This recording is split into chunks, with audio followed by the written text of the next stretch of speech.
دوسری جانب شمروز اپنے کمرے میں بے چین سا ٹہل رہا تھا۔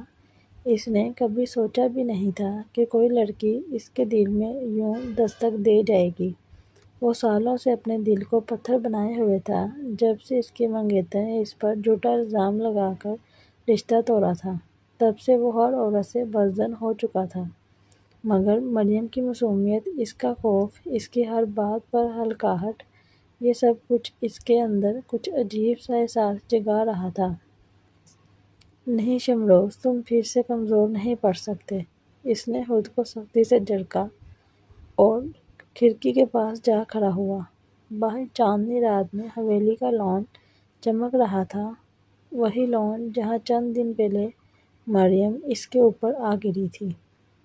وہ نہیں جانتا تھا کہ قسمت نے ان دونوں کے لیے کیا لکھ رکھا ہے، مگر ایک بات وہ ضرور محسوس کر رہا تھا، اب اس گھر میں مریم کی موجودگی اسے بے چین کرنے لگی تھی۔ دن گزرتے گئے اور مریم آہستہ آہستہ حویلی کے ماحول میں ڈھلنے لگی۔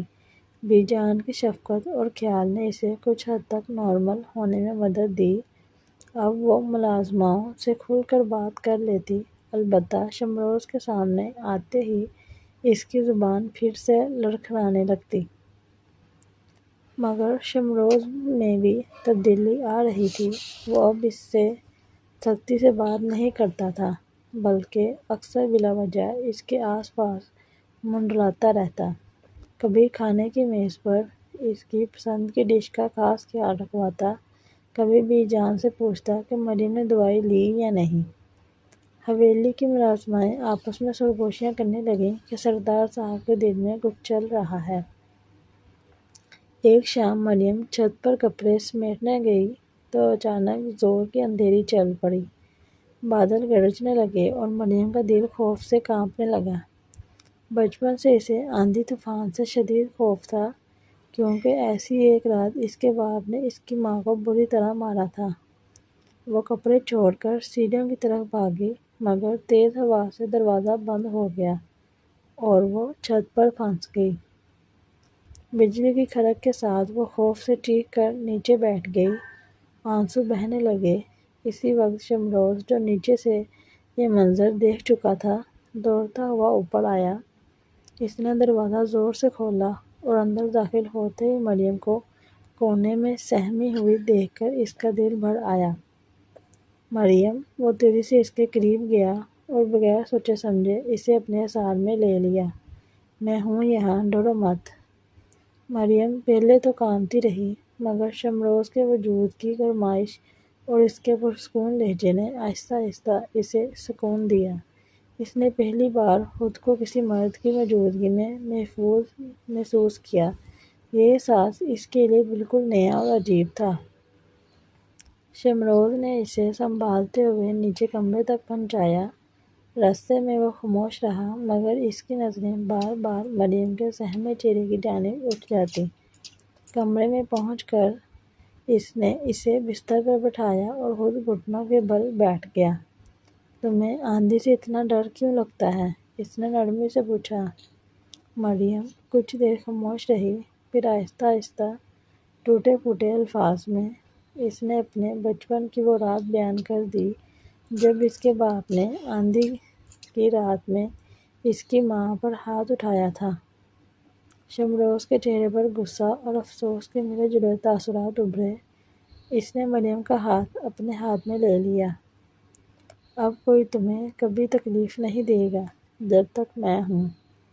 اس کے الفاظ میں ایک عہد کی سی سنجیدگی تھی۔ مریم نے حیرت سے اس کی آنکھوں میں دیکھا۔ وہاں غصہ نہیں، بلکہ ایک عجیب سی نرمی تھی جو اس نے پہلے کبھی نہیں دیکھی تھی۔ اس رات کے بعد دونوں کے درمیان ایک انجانا سا رشتہ بننا شروع ہو گیا۔ نہ کوئی اقرار تھا، نہ کوئی وعدہ، مگر دونوں کے دل ایک دوسرے کی جانب مائل ہونے لگے تھے۔ مگر خوشیوں کے اس نئے موسم پر جلد ہی ایک سیاہ سایہ منڈلانے والا تھا۔ ایک دن گاؤں سے خبر آئی کہ کوئی اجنبی شخص گاؤں میں آ کر مریم کے بارے میں پوچھ رہا تھا۔ بی جان نے فکر مندی سے شمروز کو بتایا تو اس کے چہرے کے تاثرات سخت ہو گئے۔ اسے فوراً اندازہ ہو گیا کہ یہ شہزاد ہی ہو سکتا ہے۔ اس نے مریم کو بلا کر پوچھا تو اس کا رنگ فک ہو گیا۔ وہ مجھے ڈھونڈتا ہوا آ گیا ہے۔ وہ خوف سے کانپنے لگی۔ وہ بہت خطرناک ہے شمروز صاحب، وہ کچھ بھی کر سکتا ہے۔ شمروز نے اس کا کانپتا ہاتھ تھام لیا۔ جب تک میں زندہ ہوں اس کی ہمت نہیں ہوگی کہ وہ تمہاری طرف آنکھ اٹھا کر بھی دیکھے۔ یہ میرا گاؤں ہے، یہاں میری مرضی کے بغیر پتا بھی نہیں ہل سکتا۔ اس کے پورے تمادچے نے مریم کو کچھ حوصلہ دیا، مگر دل میں خوف کی لہر اب بھی موجود تھی۔ اگلے دن شمروز نے اپنے آدمیوں کو حویلی کی نگرانی سخت کرنے کا حکم دیا۔ اسی شام معلوم ہوا کہ شہزاد اپنے 2 ساتھیوں کے ساتھ گاؤں کی سرحد پر پہنچ چکا ہے اور رات کو حویلی پر حملہ کرنے کا ارادہ رکھتا ہے۔ شمروز نے فوراً اپنے وفادار آدمیوں کو جمع کیا۔ یہ میری زمین ہے، میری حویلی ہے اور مریم اب میری ذمہ داری ہے۔ کوئی بھی اسے میرے ہوتے ہوئے چھو نہیں سکتا۔ رات کے اندھیرے میں جب شہزاد اپنے ساتھیوں سمیت حویلی کی دیوار پھلانگنے کی کوشش کر رہا تھا، شمروز اور اس کے آدمی پہلے سے وہاں موجود تھے۔ ایک مختصر سی جھڑپ کے بعد شہزاد کو دبوچ لیا گیا۔ وہ غصے اور بخلاہٹ میں چیختا رہا، مگر شمروز کے سامنے اس کی ایک نہ چلی۔ شمروز اس کے قریب گیا۔ اس کی آنکھوں میں وہی رعب تھا جس سے پورا گاؤں ڈرتا تھا۔ دوبارہ اگر تم نے اس گاؤں کی طرف رخ کیا یا مریم کا نام بھی لیا تو زندہ واپس نہیں جاؤ گے۔ یہ سردار شمروز سلطان کا وعدہ ہے۔ شہزاد کو پولیس کے حوالے کر دیا گیا کیونکہ اس پر پہلے سے کئی مقدمات درج تھے۔ خبر ملتے ہی مریم کے باپ عطیہ کا سارا رعب دھرا رہ گیا۔ اب وہ دوبارہ مریم کی زندگی میں مداخلت کرنے کی ہمت نہ کر سکے۔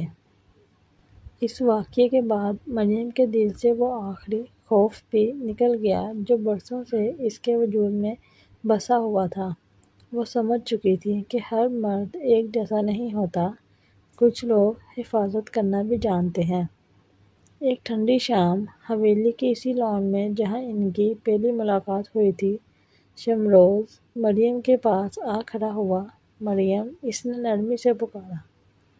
مریم نے سوالیہ نظروں سے اسے دیکھا۔ شمروز نے پہلی بار اپنی سختی کا کوٹ اتار کر اس کے سامنے اپنا دل کھول دیا۔ میں جانتا ہوں تم زندگی میں بہت تکلیفیں دیکھی ہیں اور میں بھی کبھی محبت پر یقین نہیں رکھتا تھا، مگر تمہاری آمد نے میرا سب کچھ بدل دیا۔ میں چاہتا ہوں کہ اب تم صرف نکاح کے کاغذوں میں نہیں بلکہ دل سے بھی میری بیوی بنو۔ مریم کی آنکھوں میں خوشی کے آنسو آ گئے۔ وہ جو کبھی اپنی بات بھی بغیر ہلکاتے مکمل نہیں کر پاتی تھی، آج پورے اعتماد سے بولی، میں راضی ہوں شمروز صاحب۔ شمروز کے چہرے پر ایک فاتحانہ اور مطمئن مسکراہٹ پھیل گئی۔ اس نے آہستگی سے مریم کا ہاتھ تھام لیا، وہی ہاتھ جو کبھی خوف سے کانپتا تھا اب سکون سے اس کے ہاتھ میں ٹکا ہوا تھا۔ بی جان نے دور سے یہ منظر دیکھا تو ان کی آنکھیں بھی نم ہو گئیں۔ انہوں نے دل ہی دل میں دعا کی کہ ان کا پوتا اور یہ معصوم لڑکی ہمیشہ اسی طرح خوش رہیں۔ کچھ ماہ بعد پوری روایت اور دھوم دھام سے حویلی میں ولیمے کی تقریب منعقد ہوئی۔ مریم جو کبھی زندگی سے خوفزدہ رہتی تھی، آج سرخ جوڑے میں سجی اپنے شوہر کے شانہ سے